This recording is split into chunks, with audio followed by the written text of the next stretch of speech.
sekarang? Sekarang Senin. Kemarin Minggu di Bandung. Sebelumnya lagi di Jumat. Karena ada Jumatan di situ. Ya benar, Jumat. Jumat saya di Halmahera. Di Maluku Utara, Ternate. Itu di Ternate. Kami itu mengirimkan guru ke Ternate. Ke Maluku Utara. Lalu itu tahun 2010 sampai 2015. Program kami memang 5 tahun. Setiap tahun ganti guru. Kenapa dilakukannya setiap tahun ganti guru? Satu, supaya dapat kesempatan bergantian. Yang kedua, kenapa hanya 5 tahun? Supaya tempat itu tidak merasakan ketergantungan. Ada entrance strategi, sesudah tahun ketiga exit strategi, dan di tempat itu nanti membereskan sendiri. Jadi di Halmahera yang dulu kita kirimkan guru, sesudah itu ada program Halmahera cerdas ya istilahnya. Halmahera cerdas, mereka membangun sendiri sehingga ketika kami pergi, mereka tumbuh berkembang dengan sendirinya tanpa kita harus berada terus di tempat itu. Jadi tidak ingin kita tergantungan. Nah lalu yang berikutnya, kami setahun supaya anak-anak itu bisa dapat anak terbaik. Kenapa banyak orang tidak mau jadi guru di pelosok? Karena jadi guru seumur hidup. Kalau seumur hidup mohon maaf, kami nggak sanggup. Tapi kalau setahun pulang ganti guru berikutnya, kan yang penting di situ orang-orang terbaik, bukan? Ini di samping saya nih, saya ceritain nih. Dad boleh bangun nih. Ini Dedi Wijaya, namanya sama nih. Last name-nya sama nih. Yusuf Wijaya. Dedi ini asal Makassar, kuliah di Surabaya, terus berangkat di Kepulauan Tanimbar, utaranya Darwin. Tidak ada listrik, tidak ada sinyal telepon selama 1 tahun. Di tempat itu terbang kira-kira 1 malam dari Ambon, lalu sampai Saumlake ya. Dari Saumlake ke pulaunya Dedi 2 hari pakai kapal. 2 hari lebih lama daripada ke London. Sampai di situ dia tinggal selama 1 tahun. Dan apa yang dikerjakan Dedi di sana itu membekas lama di kawasan Kepulauan Tanimbar. Lalu Dedi kembali sudah setahun kembali, dia meneruskan master di Inggris dan kemudian kembali lagi bekerja di perbankan dan akhirnya sekarang bantu kita untuk program pemenangan kita semua. Nah yang seperti Dedi ini, apa sih tujuannya? Indonesia Mengajar itu melatih kepemimpinan. Kita akan punya seperti Dedi banyak sekali. Apa sih cirinya? Kompetensinya world class, hatinya grassroots. Itu yang tidak dimiliki banyak orang. Yang sering kita miliki kompetisinya world class, tidak tahu grassroots. Tom nih, nggak tahu grassroots nih. Amerika gitu. Sekolah di Amerika, semua di Amerika. Tapi banyak juga yang kita rasakan yang mengerti grassroots tapi tidak punya kompetensi dunia. Nah kita saya membayangkan anak-anak ini nanti kemudian hari jadi pemimpin. Dan ketika jadi pemimpin, mereka tahu grassroots dan mereka tahu kenapa? Karena yang berangkat Indonesia Mengajar harus di bawah umur 25 tahun. Nggak bisa lebih. Iya, minta maaf. Paling kalau udah kawin, nggak bisa. Kasihan pasangan yang ditinggal tahun nanti. Jadi gitu ya. Oh, apakah negara tidak melakukan? Ketika saya bertugas itu dulu kan sampai sekarang masih jalan sebagai NGO. Sekarang ketika saya bertugas di kementerian, itu enaknya. Kalau di pemerintahan, mengerjakannya banyak. Kami bikin program yang namanya Guru Garis Depan. GGD. Sekali kirim langsung 1000. Karena negara punya kekuatan. Kalau dulu saya sekarang kirim paling 60-70. Begitu negara 1000 langsung dikirim ke banyak tempat, gitu ya. Nah, Pak Daniel, terakhir tadi mana Pak Daniel? Siap. Pertanyaan tadi, bagaimana mempersatukan? Pertama, yang disebut sebagai polarisasi itu kuatnya di sosial media. Kalau di masyarakat, studi menunjukkan tidak terjadi polarisasi. Ya ada perbedaan pandangan. Atau begini kira-kira Pak, tidak terjadi perpecahan. Satu, jangan buru-buru menyimpulkan setiap ada polarisasi berarti ada perpecahan. Urutannya, ini saya jelasin urusannya. Nomor 1 polarisasi. Kalau diteruskan jadi friksi, diteruskan lagi jadi konflik, diteruskan lagi jadi pecah. Jadi kalau ada polarisasi bukan berarti ada perpecahan. Tapi kita ini seringkali kalau ada polarisasi buru-buru bilang ada perpecahan, padahal tidak. Nah kalau ada pemilihan ya pasti ada polarisasi di seluruh dunia. Nah mungkin ada polarisasi. Ada yang dukung Hillary, ada yang dukung Trump. Yang penting polarisasi itu seperti apa? Kalau saya bayangkan kayak balon, dipegang tengahnya terus jadi dua. Begitu selesai pemilu buka lagi jadi satu. Nah bagaimana cara menyelesaikan polarisasi? Yang seperti kami kerjakan di Jakarta. Selesai pilkada, kami tidak lagi melihat hasil pilkada. Mana yang milih Pak Basuki, mana TPS yang milih Anies. Semua warga Jakarta perlakuannya sama. Perbedaan itu hanya ada pada saat pemilu. Selesai pemilu tidak ada lagi yang namanya perbedaan. Kalau ada perbedaan nanti munculnya begini. Misalnya nih, provinsi yang kalah nggak ada pembangunan, repot kita. Daerah yang TPS-nya kalah tidak ada, tidak ada. Begitu selesai, maka seluruhnya mendapatkan perlakuan yang sama. Termasuk seperti di Jakarta ini. Gitu ya, kira-kira Pak Denny. Makasih. Baik, kita berikan aplaus kepada Pak Anies. Pak Anies silakan diseruput kopinya.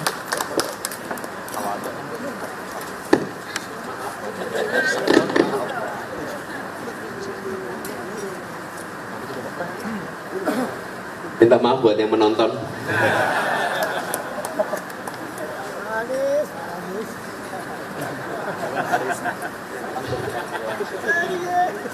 Memang kongko tanpa kopi itu nggak lengkap, Pak Anies. Ya.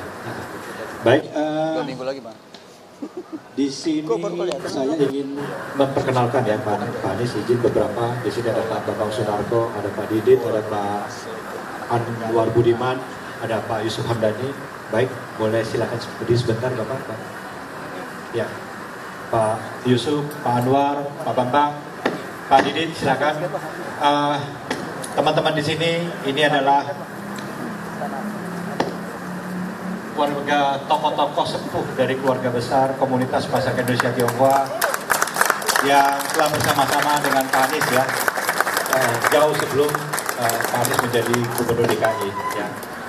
Pak Anies, mungkin saya izin sebelum kita menyiapkan acara ini, kita juga membuat satu komite pengarah yang dipimpin oleh Pak Anwar Budiman. Di dalam komite pengarah itu, selain kita memang memprogramkan rangkaian acara yang ada di sini, itu kita juga melakukan satu FGD ya, terkait dengan satu hal yang mungkin detailnya saya persilakan kepada Pak Anwar Budiman dalam hal ini untuk menyampaikan. Ini murni adalah suara hati daripada teman-teman komen. Baik, silakan duduk Pak Yusuf, tapi saya persilakan Pak Anwar. Ya, izin teman-teman semua, ini di luar dari pertanyaan, ini mewakili daripada komunitas masyarakat Indonesia Tionghoa, komit untuk menyampaikan suara hati, ya, seruan, ya, yang mungkin dalam kesempatan ini ingin kita sampaikan kepada Pak. Supaya saya bisa berhadapan dengan Pak Anies ya. Tadi saya ada bawa gambar tadi, ada gambar. Berdekatan aja. Iya, berdekatan.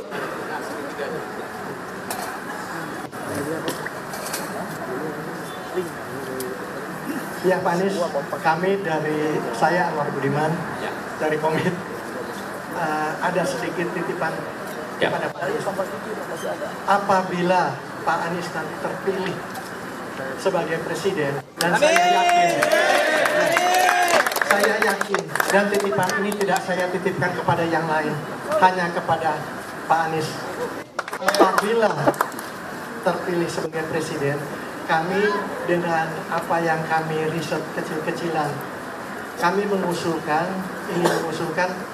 Pak Bapak Kiai Haji Abdul Rahman Wahid Gus Dur agar bisa dijadikan sebagai pahlawan nasional. Selain itu tentunya agar tujuan ini bisa dijalankan oleh Pak Anies, kami selalu mendoakan semoga Pak Anies mendapatkan amanah dari seluruh rakyat Indonesia.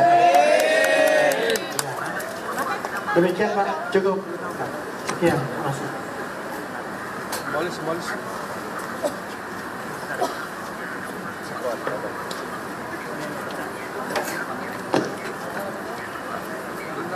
Ini Pak kamera Pak. Pak kamera Pak.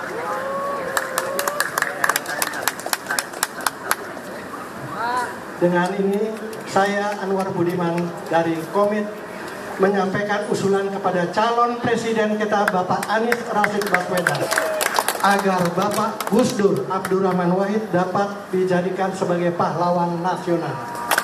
Terima kasih. Sedikit tambahan Pak. Tadi ada salam dan yang bersangkutan masih ada di sini adalah sahabat Bapak di Paramadina, Profesor Andi Mukti Pak ya. Profesor Andi Faisal Mukti dari pagi sudah ini. Ya. Ya, dapat salam dari Prof. Terima kasih Pak. Terima kasih Pak.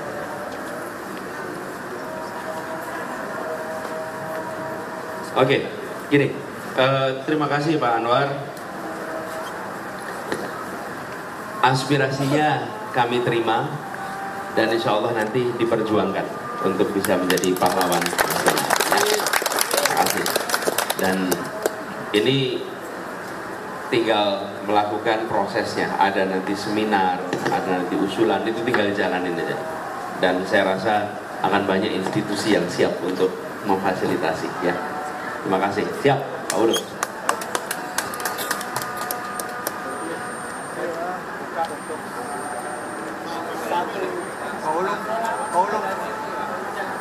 Satu penanya Mike. Ya, satu penanya terakhir.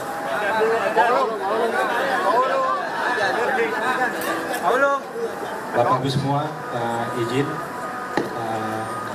rehat sejenak. Siap.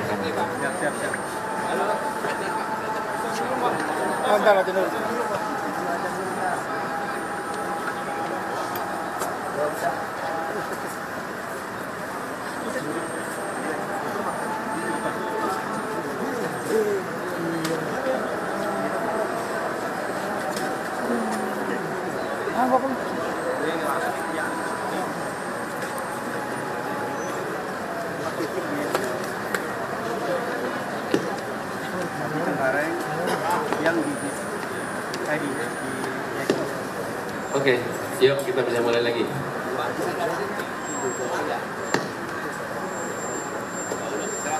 Saya serahkan moderator, kewenangannya bukan di saya. Satu penanya silakan.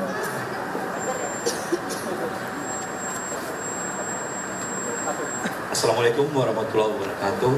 Shalom. Nama saya Pendeta Frans Immanuel Saragi, Pak. Ya. Saya dari Perhimpunan Aktivis 98. Saya ingin menyampaikan Pak bahwa cukup banyak aktivis 98 Pak yang berjuang untuk Bapak dan kami siap untuk memenangkan Bapak. Dan sebagai warga Jakarta selama Bapak memimpin, saya sebagai seorang rohaniawan juga merasa bahagia Pak. Merasa bahagia, merasa nyaman selama Bapak memimpin di kota Jakarta. Mudah-mudahan itu bisa ditularkan ke tingkat nasional. Sedikit bercerita Pak, agak singkat. Saya dari SD, TK lah, bahkan sampai kuliah itu berada di perguruan Katolik. 90% teman saya adalah golongan Tionghoa. Dan sampai dengan saat ini saya bergaul secara terus-menerus dengan mereka. Sebagai seorang aktivis ada juga kerinduan Pak. Ada juga kerinduan dan juga sebagai seorang rohaniawan, Bapak begitu merangkul semua golongan. Boleh tidak Pak, kami berharap apabila Bapak diberikan mandat oleh rakyat nanti, begitu banyak keturunan Tionghoa telah menggoreskan sejarah bagi bangsa. Tadi sudah ada Gus Dur untuk diperjuangkan menjadi pahlawan nasional. Kami berharap tokoh-tokoh Tionghoa juga untuk diabadikan sebagai nama jalan, karena mereka juga sudah berbuat bagi Republik Indonesia. Itulah harapan kami. Terima kasih, selamat malam. Terima kasih Pendeta Frans. Pak Pendeta Frans Immanuel Saragi. Terima kasih. Tentu Pak, jadi sebenarnya banyak pribadi-pribadi berjasa yang mereka itu berpulang sesudah era 80-an. Sementara penamaan jalan kita berhenti sampai 80-an. Jadi banyak orang-orang yang punya jasa di era kemerdekaan, tapi mereka diberi umur panjang. Karena umur panjang, mereka baru wafat tahun 80-an ke atas. Nah ini yang pada belum dapat apresiasi nih. Yang sudah dapat apresiasi itu yang meninggalnya 80-an ke bawah. Kenapa? Saya menyaksikan di Jakarta dan kami waktu itu memperhitungkan banyak, termasuk pada waktu itu kami itu akan memberikan nama John Lee untuk jalan di Kelapa Gading. Tapi waktu itu karena ada pandemi, ada penundaan, akhirnya kita tidak laksanakan. Dan di masa masyarakat sedang merasakan situasi yang sedang sulit, penggantian itu kan punya konsekuensi pada warga. Tapi ya, kami, dan by the way, saya termasuk salah satu pengusung dijadikannya John Lee sebagai pahlawan nasional. Jadi waktu itu sekitar tahun 2010 bersama dengan pamannya Pak Tom Lembong, Pak Edi Lembong, mendiang Pak Edi Lembong. Nah, jadi setuju Pak Franz supaya diakomodasi. Will do, nanti akan dilakukan. Bapak Ibu sekalian, sebelum nanti tutup ini karena kita waktu yang menjadi kendala. Inginnya selalu kalau udah ada desak itu Pak, rasanya nggak kepengen berakhir. Kecuali yang didesak Pak. Didesak terus. Nggak, saya juga menikmati. Bapak sekalian, sebenarnya kalau kita melihat yang paling banyak berpikir dan yang paling banyak belajar adalah yang ditanya.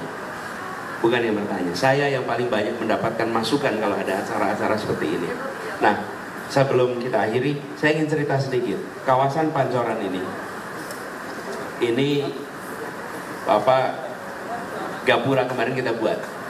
Tapi sebenarnya ke depan mudah-mudahan nanti bisa dikembangkan lebih jauh.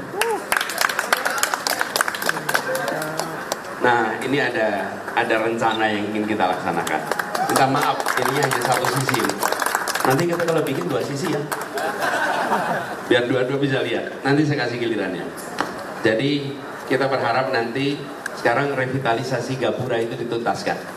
Ini Pak Bambang, revitalisasi gapura. Kemudian kita berharap nanti kita bangun pusat kuliner khas pecinan. Lalu revitalisasi kelenteng. Lalu halal hawker center. Kita siapin di situ. Lalu kita ingin rencana bangun museum peranakan, bangun public space di situ, dan melakukan konservasi bangunan bersejarah yang ada di kawasan ini.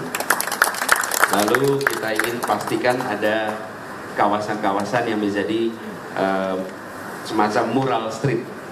Ini kira-kira gambarannya. Jadi Ibu sekalian, ini sebuah rencana. Nanti bila kewenangan itu diberikan, maka kami akan laksanakan rencana ini di kawasan ini. Jadi ya, ini tadi disampaikan ini dengan Pak Yusuf, Pak Anwar, Pak Bambang, dan lain-lain, Pak Didi, semuanya kita bekerja bersama cukup lama. Selama sejak kami bertugas itu kerjasama terus. Nah, kami ingin agar pola ini nanti kita teruskan di skala nasional ketika kewenangan itu diberikan. Dan harapannya yang tadi disampaikan Pak Daniel, suasana tenang, teduh, aman, damai itu terjadi. Saya ingin sampaikan sedikit ini penutup. Tenang, teduh, damai itu kerjanya di belakang layar. Tidak kelihatan. Hari ini kita menikmati lampu yang terang, yang nyaman. Di balik lampu yang terang ini ada ribuan orang bekerja di pembangkit listrik sampai jaringan listrik, sampai memastikan jaringannya berjalan dengan baik. Orang-orang itu semua tidak pernah ada dalam pikiran kita ketika lampu itu nyala. Jarang kita menyalakan AC sambil bilang terima kasih PLN, nggak pernah. Ketika lampu baik nggak ada yang bilang terima kasih PLN. Tapi kalau lampu mati, wih, nomor paling kita apal nomornya PLN. Saya merasakan seperti itu. Ketika kita membangun suasana kota yang tenang, teduh, damai, nggak kelihatan bahwa di belakang itu ada komunikasi yang dijalankan terus. Setiap ada potensi friksi dipadamkan sebelum membesar. Kan yang namanya konflik ramai itu ketika udah jadi gede. Ketika masih bibit, ditangani, diselesaikan sebelum jadi besar. Sehingga kota itu tenang. Jangankan kota, suami istri aja ada konflik. Di kota ini banyak sekali potensi konflik yang diselesaikan sebelum jadi konflik. Nah, itu yang kami kerjakan. Tapi kalau mau secara politik heroik, ya, nih Bapak Ibu lihat pemadam kebakaran. Kalau pemadam kebakaran pengen kelihatan heroik, apa yang harus dilakukan? Tunggu jadi api. Jadi api lalu datang memadamkan, wah inilah pahlawan. Tapi kalau pemadam kebakaran menginspeksi rumah-rumah jangan sampai jadi api, nggak ada yang menyebut itu sebagai hero. Betul tidak? Sebagai masyarakat kita mau pilih yang mana? Jadi api dulu baru dipadamkan atau mencegah ada api?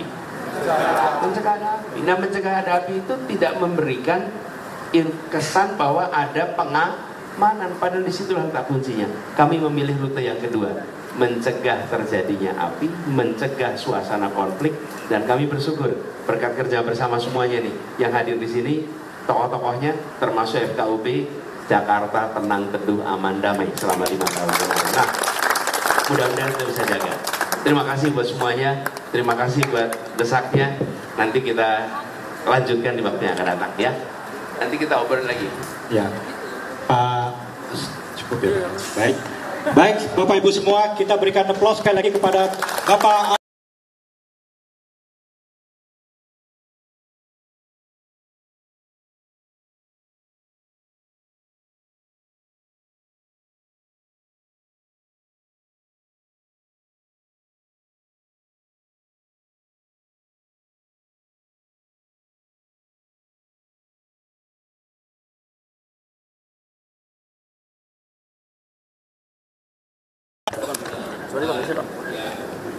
saya bilang saya mau tunggu Pak Anies.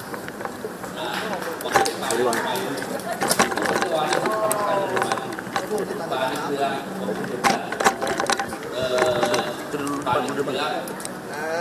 soal IKN. Kenapa kalau ada masalah?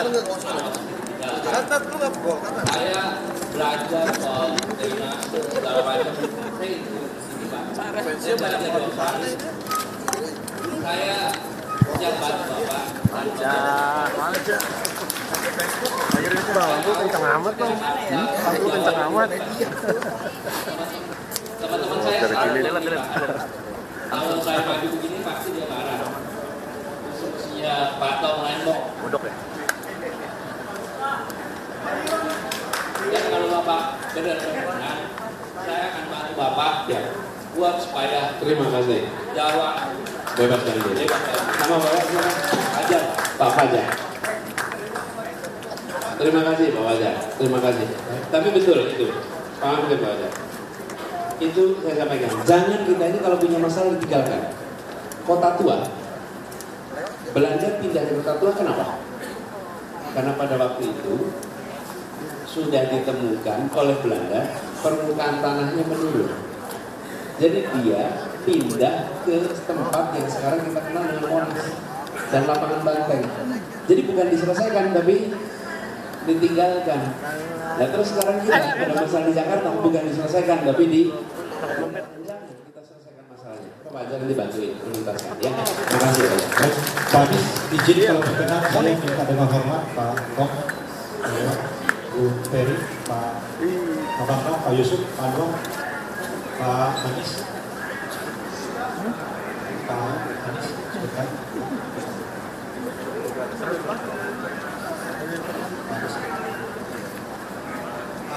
Karena ini dalam rangka menyambut perayaan Imlek 2575 Kongsilu, mungkin dalam kesempatan ini Bapak Ibu yang tadi saya sebutkan namanya untuk bisa mendampingi Pak Anies, mungkin Pak Anies bisa menyampaikan teman-teman kita, saudara-saudara kita yang nantinya pada tanggal 10 akan perayaan Imlek 2575 Kongsilu.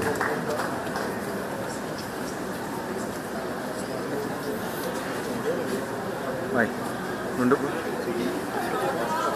Duduk. Mas, suruh duduk tuh orang-orang tuh.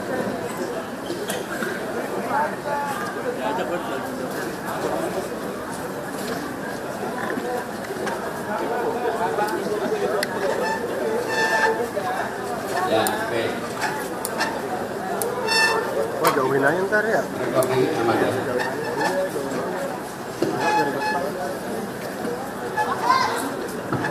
Yuk.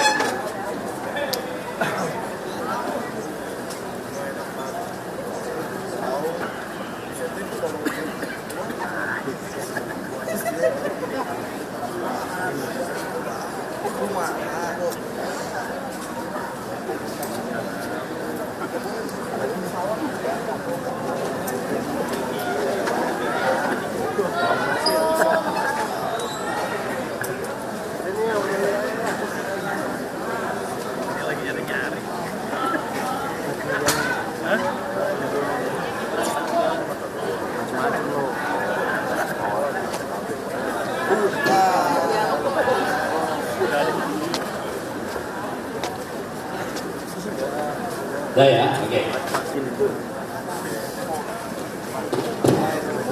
Bersyukur malam hari ini kita berkumpul bersama di sini menyongsong tahun baru Imlek 2575, tahun naga. Jadi saya pakai batiknya juga batik naga. Semoga di tahun baru ini kita akan merasakan kebaruan, merasakan perubahan, dan akan mendapatkan tahun yang mengantarkan kita menuju adil makmur untuk semua. Kongsi Fasai.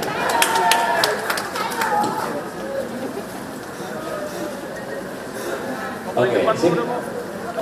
Sekarang foto ya.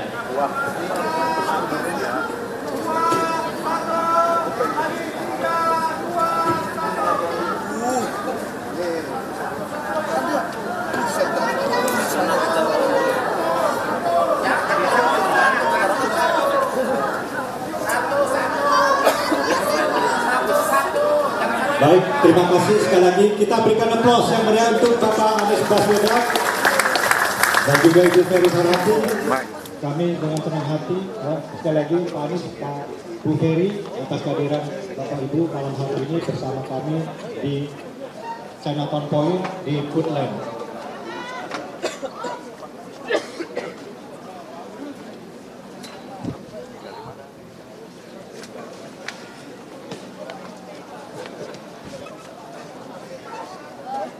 Oke, terima kasih buatnya, sekaligus saya mohon pamit ya. Sampai jumpa.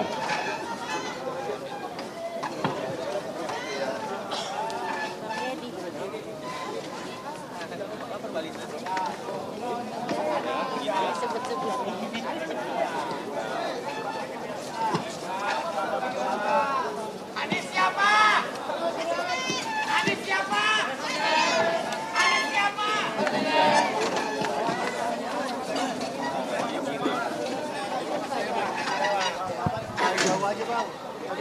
Ibu mau wawancara dulu, mundur dulu ya Bu ya. Mundur dulu. Ya Pak. Ayo Bapak ajak preskon dulu tuh. Pak nanti Pak, kita media dulu Pak ya, media dulu ya. Pak Anies, di sesi dialog tadi, Pak Anies telah menyampaikan sesuatu yang sangat penting mengenai polarisasi. Di setiap pemilu itu pasti ada polarisasi, tapi banyak yang menganggap bahwa polarisasi itu akan mengakibatkan perpecahan. Jadi bisa Pak Anies melanjutkan sedikit tentang perkara itu Pak. Terima kasih. Ya, pertama saya ingin menyampaikan terima kasih. Ini, nah, Pak Bambang, boleh nggak kasih ruang dulu sebentar untuk Pak Bambang?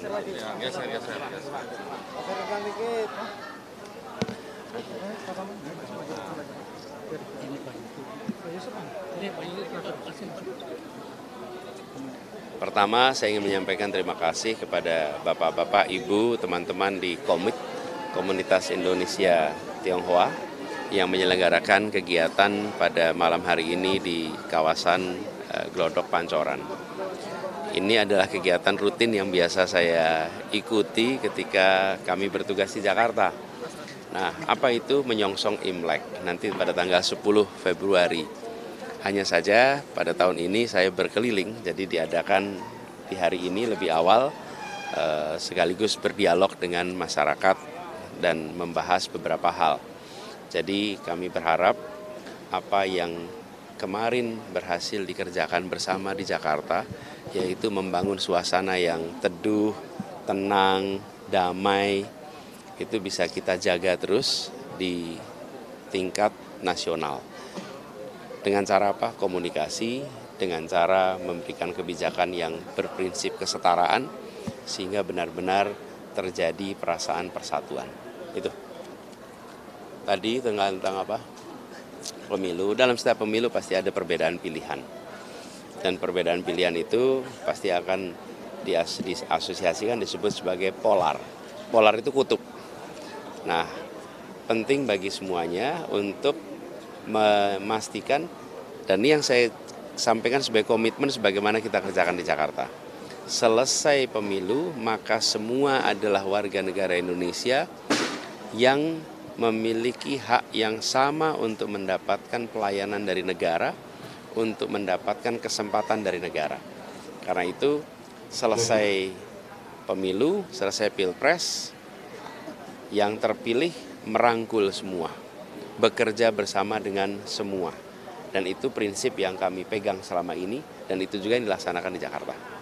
Oke, cukup? Pak Anies, sedikit Pak, ini ada isu terkait dengan kemanusiaan Pak.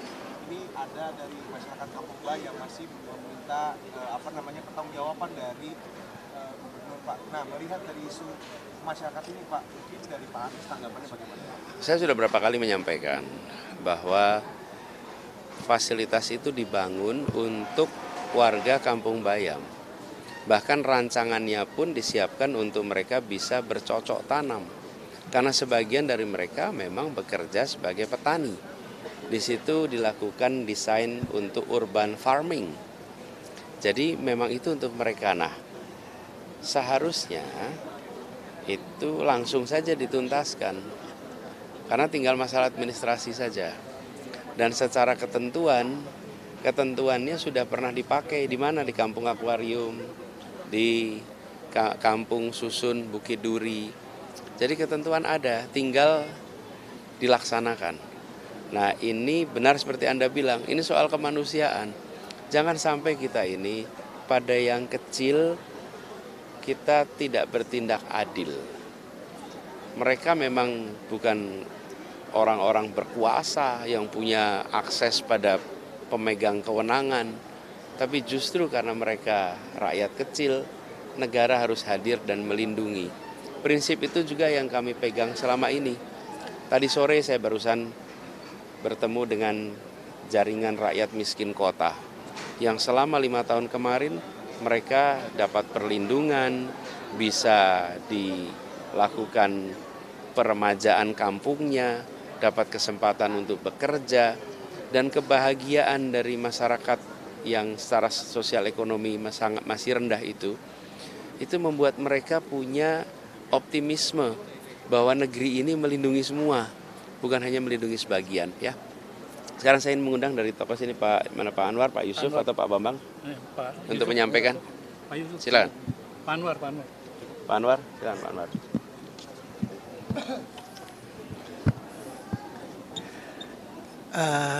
Saya dari komit ya mengadakan acara ini karena apa? Karena sebetulnya selama bertahun-tahun pada waktu Pak Anies menjadi gubernur, kami merasakan payung perlindungan yang luar biasa. Kami bisa berkehidupan sehari-hari, mencari mata pencarian dengan tenang, suasana juga tenang, tidak ada drama, semua serba sejuk. Sehingga sebetulnya secara egois kami merasa kehilangan seorang sosok Anies Baswedan. Sosok yang demikian sebelumnya kita dengar dengan berita-berita yang luar biasa yang kata demikian radikal atau segala macam. Ternyata apa yang kami lakukan, saya Tionghoa, saya Katolik. Jadi saya bisa merasakan sendiri apa yang terjadi. Dan kenyataannya Saya begitu kaget pada waktu hari Natal, tiba-tiba ada Christmas Carol. Dan mereka yang bernyanyi pun sudah memberitahu. Mereka bernyanyi dengan tenang, tidak ada gangguan, tidak ada cacian, tidak ada ancaman. Semua baik. Dan akhir kata makanya kami dengan Bapak Anies Baswedan mempunyai ikatan psikologis berasa kangen terus. Sehingga kami bersyukur Bapak Anies Baswedan hari ini bisa datang. Dan kami berdoa semoga bukan kami saja yang merasakan, bahkan kami sekarang kehilangan sosok tersebut. Kami berdoa semoga Bapak Anies Baswedan bisa memberikan rasa sejuknya ke seluruh Indonesia. Bisa menyetarakan semua rakyat Indonesia. Itu saja.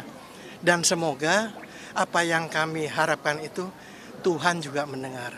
Semesta juga mendengar. Demi kebaikan dan keadilan rakyat Indonesia secara keseluruhan adil, rata, sama rata. Semua. Pak Levi dari KBA News Indonesia Timur. Nah ini pertemuan ini kan sangat bagus sekali untuk menjawab bagaimana apalagi ini masyarakat Tionghoa ya. Nah, perlu diketahui Indonesia Timur itu khususnya Sulawesi Utara masyarakat Tionghoanya itu masih menstigma itu. Tapi dengan ini kira-kira ada himbauan nggak untuk bagaimana kebaikan Pak Anies yang sudah dilakukan ini perlu masyarakat Tionghoa di luar Jakarta mengetahuinya. Seperti apa Pak biar ada himbauannya? Kami sendiri sebagai orang beragama menyiarkan apa yang kami rasakan di Jakarta supaya teman-teman kami semua tahu. Dan kalau teman-teman kami tahu, yang kami harapkan tinggal teman-teman kami dapat merasakan sendiri. Jangan hanya mendengar, merasakan sendiri.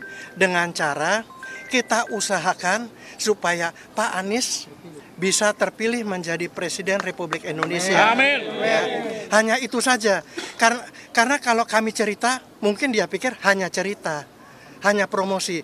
Tapi tolong, Tuhan mendengarkan. Semoga apa yang kita harapkan semua dapat tercapai, ya, supaya teman-teman merasakan semua. Anies izin sebelum makan malam, usulan soal Gus Dur tadi, Pak. Oh ya, kami menerima usulannya dan insya Allah nanti kita perjuangkan untuk bisa menjadi pahlawan nasional.